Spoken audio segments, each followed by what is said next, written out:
Welcome back. Today we're going to be looking at 1 Samuel chapter 1 in great detail, steps 1 through 7, right? Mm-hmm. Okay, you ready? Mm-hmm. Take it away. How do the surrounding chapters relate to your story?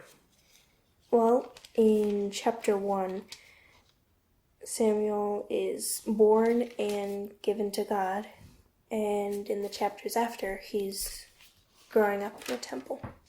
Okay. What else? His name is Samuel, or Shamuel, which means God hears, and in chapter 3, he became a prophet. Okay. Chapter 1, verse 3, it says, the two sons of Eli, Hophni and Phinehas, were priests of the Lord. They were in Shiloh. And then we see them in chapters 2, 3, and 4, right? Mm-hmm. Okay. So that's important. Hannah, in chapter 2, Eli blesses Hannah in chapter 2, verse 20, and says, may the Lord give you children by this woman for the petition she asked of the Lord. And in verse 21 it says, the Lord visited Hannah, and she conceived and bore 3 sons and 2 daughters. Okay, good. In what social or religious setting did this story take place? Near the temple. Okay.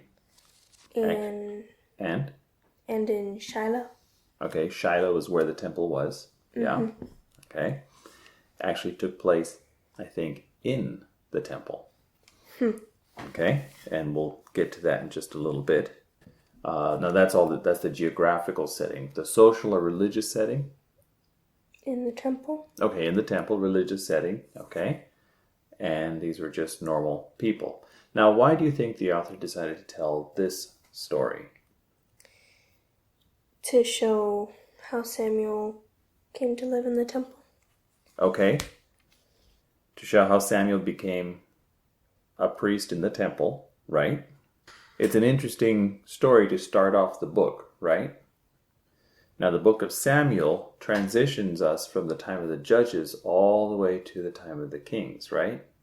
And Samuel being the last judge. So it's a good starting point to start with his birth and then take us all the way to the kings in the book of 1 Samuel. Okay, good. Identify the boundaries. Where does the story start and stop? What are the major sections? It starts in chapter 1, verse 1, and ends in chapter 2, verse 11. Good. And so what are the major sections? Well, the background is verse 1. I think there's 7. Okay, why do you say through 7? Because nobody is doing the thing at the moment until verse 8. It's people continually doing things. Okay, it's people continually doing things. Now, where does the crisis begin? I don't know. Okay, remember I said that it doesn't have to be, the background begins here and it ends precisely here and the crisis begins precisely here. Remember I said there can be overlap? Mm-hmm. Okay, You're right that the background goes on up through verse 7 because it says, so it went on year by year. As often as she went up to the house of the Lord, she used to provoke her. Therefore Hannah wept and would not eat. Okay, so this is going on year by year. So this is background, but it's also the crisis. Because what's the crisis? That Hannah can't have kids. Right. So that actually starts in verse 2. Right? Mm-hmm. And it gets worse with the taunting from Peninnah. Okay, so the crisis begins back when it states that they have no children. Okay, where's the climax? I'm not sure. Not sure. Where would you guess it might be? It might be somewhere while Hannah's praying. Okay, somewhere while Hannah's praying. Can you be more specific? Mm-mm. Remember, the climax comes right at the peak point where you're wondering what is going to happen. And then you crest the climax. It's like cresting a mountain, and you begin to see, oh, this is what's going to happen. This is the solution. And you're going down the other side. So maybe the first part of verse 18. Okay. Because the second part says, then the woman went her way and ate, and her face was no longer sad. Good. Very important to notice. Okay. Good. I would say verses 17 and 18 would be the climax. Because Eli says, go in peace, and the God of Israel grant your petition that you have made to him. And then her face is no longer sad. So together, those verses together would be the climax. Because she's explained to Eli, I'm not drunk wine. I'm very upset. I've been speaking out of my great anxiety and my vexation. And then Eli says, go in peace. And the God of Israel grant you your petition. And that's where you kind of peek out. And then she's no longer sad. Okay, good. Resolution. Probably verse 19 through chapter 2, verse 10. Okay. Yeah. 19 verse, chapter 2, verse 10. Good. And then you have the conclusion, verse 11. Right? Good. Good job. Main characters. Okay. Who's the protagonist? Hannah. Hannah. Okay. That's pretty easy. What's the antagonist? That she can't have kids? Right. Okay. Penina is sort of an antagonist, but she's not the main cause of the problem. She just makes it worse. Right? The main problem is that she does not have kids. Right? Okay. Is there a foil? I might say Penina, except she has a different situation from Hannah. And the foil would be someone who has the same sort of situation, but they do the opposite thing. Sort of. Yeah. I think you're right that there is no foil here. So, minor characters? Penina, Elkanah, Eli, and Samuel. Okay. Okay. Are there any descriptions of characters? Okay, there isn't any. Let's look at names and relationships. Are there any special meanings to names? Shamuel. Shamuel, which means? God hears. Okay, good. Now, is there someone who is not called by name in a significant place? I don't think so. Look at verse 6. It doesn't... It says her instead of Hannah. It does say her instead of Hannah, but notice more than that.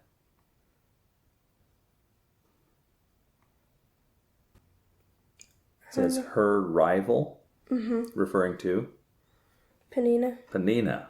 Right. So it doesn't say Penina used to provoke her. It says her rival. And so it's showing that tension between the two. Okay? Good. That's kind of a relationship term there. Her rival. And a couple times it mentions that she is provoked. There in verse 6, her rival used to provoke her grievously, and then in verse 7 it says she used to provoke her. Then you see Hannah being mentioned. Okay? Any main character have a speech? Yeah, Hannah does. Okay, Hannah does. How many times does Hannah talk in this story? Well, she talks to Eli. Who's the first person she talks to? Elkanah. God. Yes, that's the first person she talks to. And then? And then Eli. And then? And then somebody when she names Samuel. Well, in verse 22, she says to her husband, as soon as the child is weaned, I will bring him up. I'll bring him so that he may appear in the presence of the Lord. Okay, so she then speaks to her husband. And then, again, back to Eli, she talks to him. And then she prays and honors God. Okay? So 5 different times you see her speaking. The first time to God, then to Eli, then to Elkanah, then to Eli again, then back to God again. Okay? And so it actually forms a very nice, even structure where you could almost say it's kind of like a sandwich. God and God. Eli, Eli, and Elkanah in the middle. It just forms a very nice structure, and you'll find that sort of structure often in the Bible. It's not always significant. Sometimes it is, but they just like that structure, just like how in America we like to group things in threes. If you listen to sermons, people often have 3 points.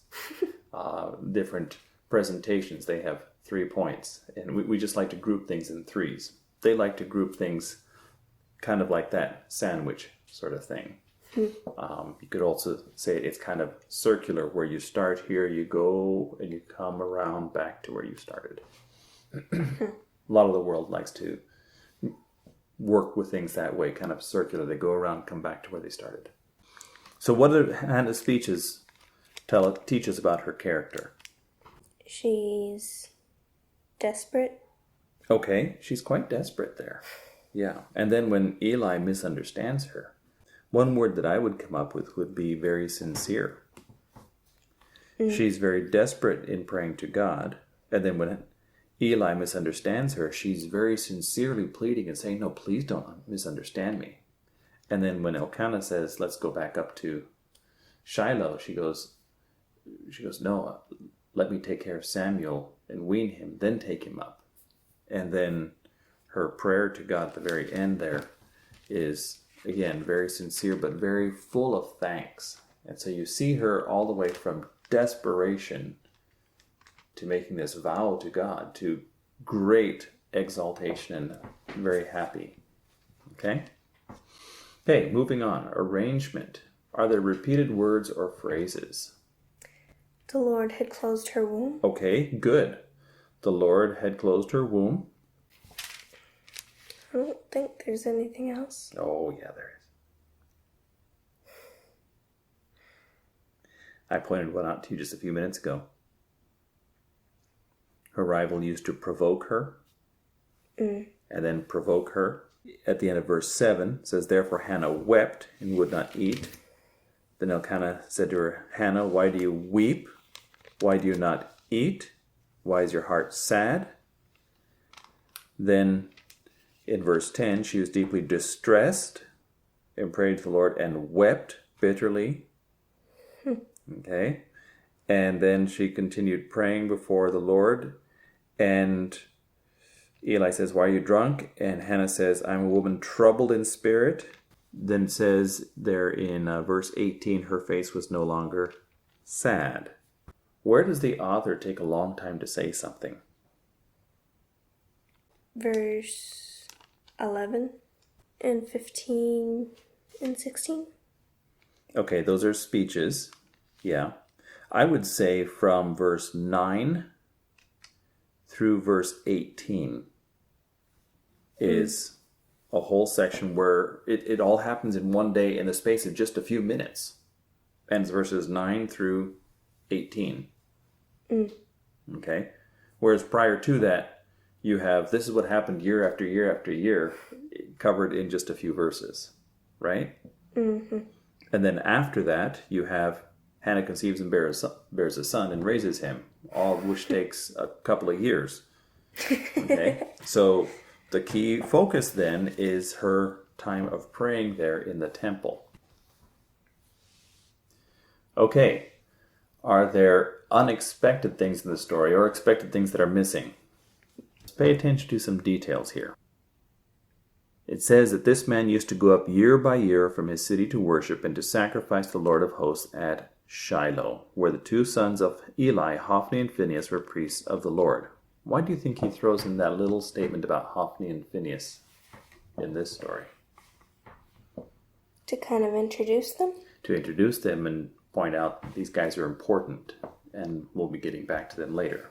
When you jump down to verse 9, it says, after they had eaten and drunk in Shiloh, Hannah rose. Now Eli the priest was sitting on the seat beside the doorpost of the temple of the Lord. Why does he include that? Maybe to show that Hannah's at the temple, because otherwise we have no indication that she's there. Right, so she's at the temple. The fact that Eli's sitting there and he sees her praying. Okay, so that's an important little detail. Now, is there something that's missing? Does it say that Hannah went to the temple? No, it doesn't. And for years, I just assumed in my mind that she got up from where they were having their feast and she went away over to the temple to pray, right? And I think most drawings that I've seen ever since I was a kid show her alone in the temple praying, right? Except if we go back and we look at the law points out that they were supposed to eat this feast in the temple. This would have been the grain offering or the harvest offering that they brought to the Lord, and they were to eat that in the temple before the Lord. And so they're sitting there in the courtyard of the Lord having this feast together with all the family and with the Levites, and Hannah can't eat. Now in Deuteronomy chapter 12, it talks about this. Turn back to Deuteronomy chapter 12. Starting in verse 5, it says, but you shall seek the place that the Lord your God will choose out of all your tribes to put his name and make his habitation there. There you shall go, and there you shall bring your burnt offerings and your sacrifices, your tithes and the contribution that you present, your vow offerings, your freewill offerings, and the firstborn of your herd and your flock. And there you shall eat before the Lord your God, and you shall rejoice, you and your households, in all that you undertake, in which the Lord your God has blessed you. That'd be pretty hard for Hannah. Yes, it says you shall rejoice. Okay, jump down to verse 17. You may not eat within your towns the tithe of your grain, or of your wine, or of your oil, or of the firstborn of your herd, or of your flock, or of any of your vow offerings that you vow, or your freewill offerings, or the contribution that you present.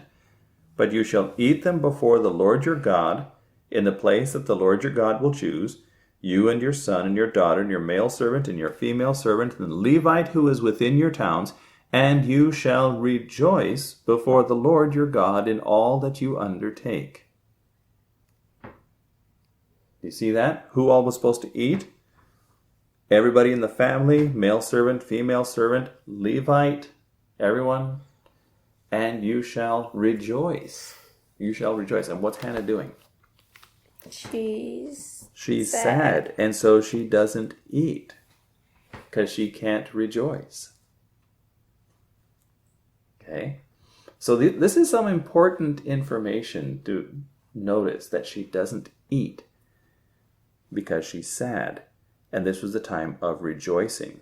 That actually leads me to showing you another thing that you need to be looking at when you look at step 5, arrangement. Okay, now I've actually had to reorganize step 5 a bit to add these in. And so the organization is a little bit different, and I'm sorry for that, and I'm sorry for those of you watching online. The first two are the same. Are there repeated words or phrases? B, where does the author take a long time to say something? But then C, pay close attention to details. Then we have, are there unexpected things in the story? And I clarified details that seem unnecessary, and this is one that you already had before. Are there expected things that are missing? And I clarified missing details. And then we had C, is some important information withheld until later. Those three you already had. But then you have small d. Are there references to customs, traditions, or laws that are found in the Mosaic Law? And that's what we were just discussing, right?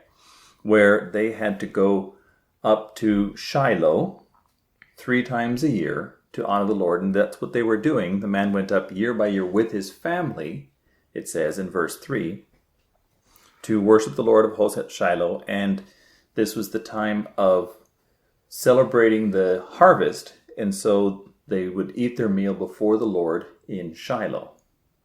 Okay? So those are details, references to customs, traditions, or laws that are found in the Mosaic Law. Are there any others that you notice in this story? I don't think so. Okay, well, let's do this. Down in verse 11, it says, and she vowed a vow and said, O Lord of hosts, if you will indeed look on the affliction of your servant and remember me and not forget your servant, but will give your servant a son, then I will give him to the Lord all the days of his life, and no razor shall touch his head. What's that talking about? Saying that he'll be a Nazarite? Okay, and that's found in the law.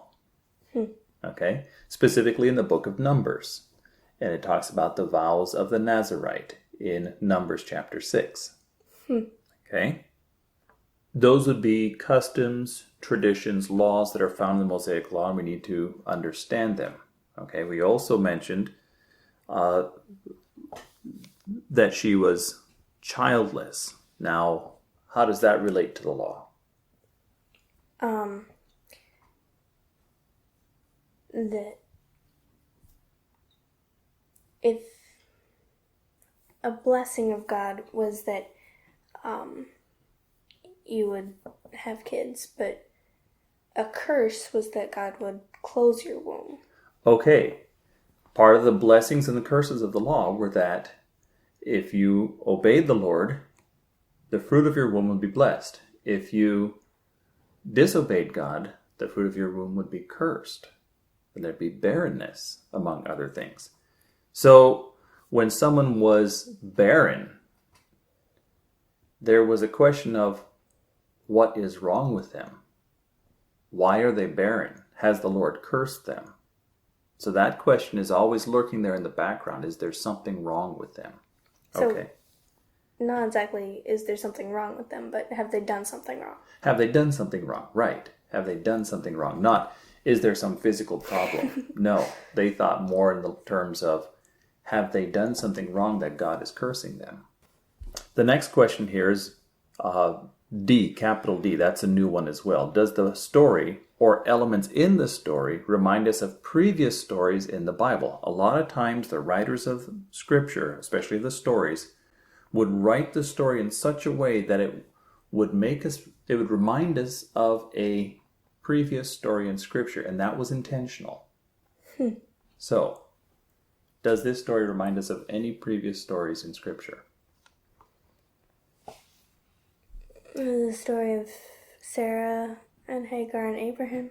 Okay, the story of Sarah and Hagar and Abraham. That's one. How does it remind you of that? Sarah couldn't have kids either. Okay. And she tried to fix that by telling Abraham to have kids for her through Hagar. Okay. Yeah, so her solution was for Abraham to have a concubine, right? And have kids through her concubine. Okay. Does it remind you of any other stories? Rachel and, what was his name, Jacob? Jacob, yes. And that story is actually closer because you have a man with two wives, and the one is fruitful and the other is barren, right? Leah had many kids and Rachel couldn't have kids. And yet Jacob loves Rachel more than he loved Leah. In this case, Elkanah loved Hannah better than Peninnah, right? Mm-hmm. Okay, so that's a very close connection there, and I think the writer is deliberately drawing parallels between those two stories in the way he describes it.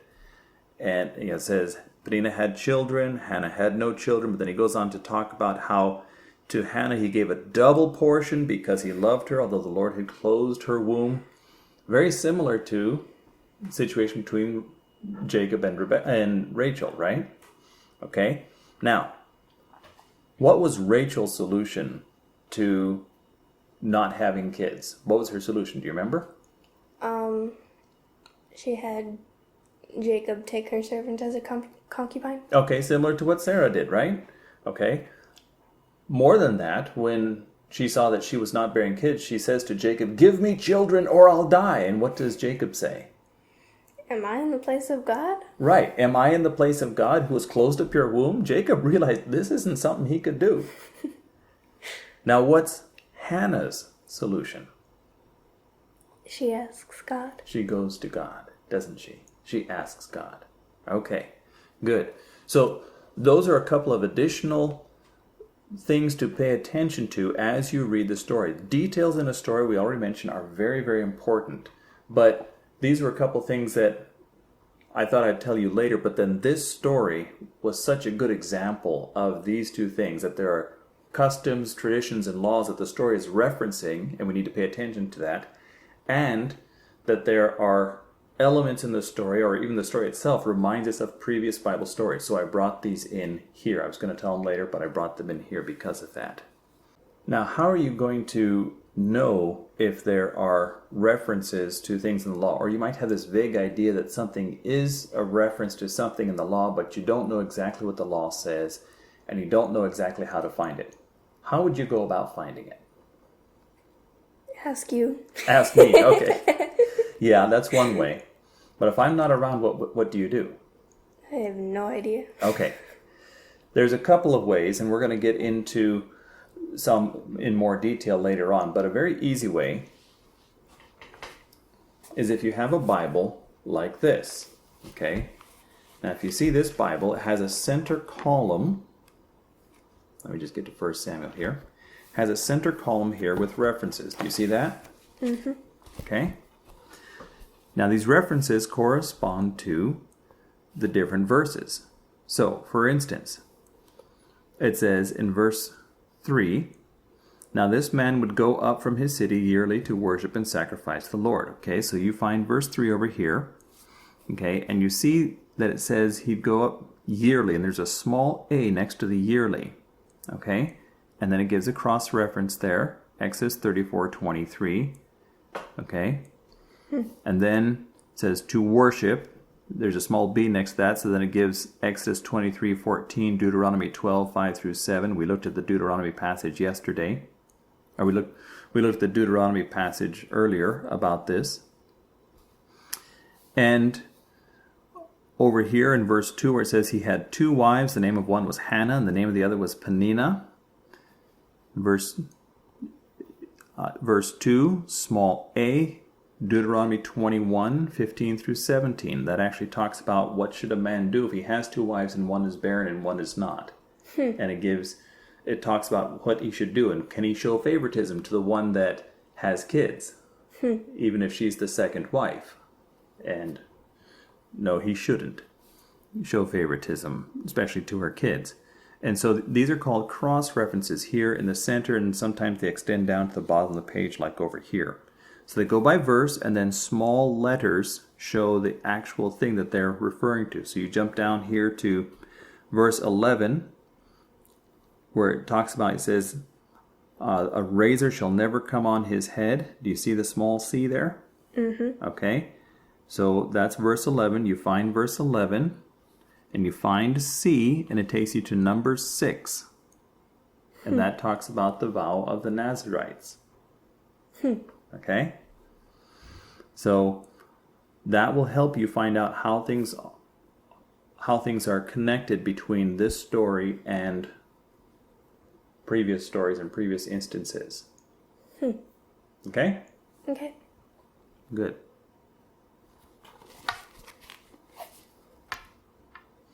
I'll put that back over here for now. And let's continue. Okay, last one there, E. Let's talk about the speeches or conversation. We've already seen that Hannah has a lot of speeches in this story.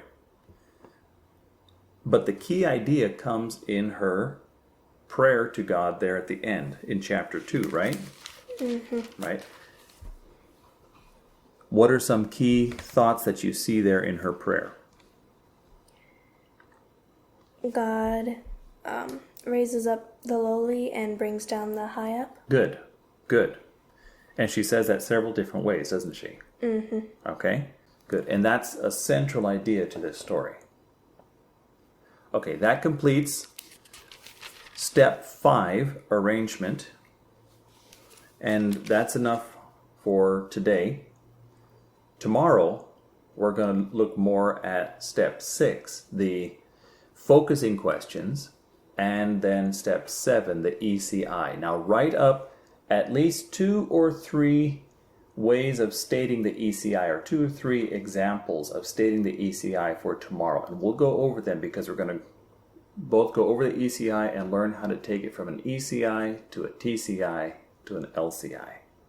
Okay. Okay? All right.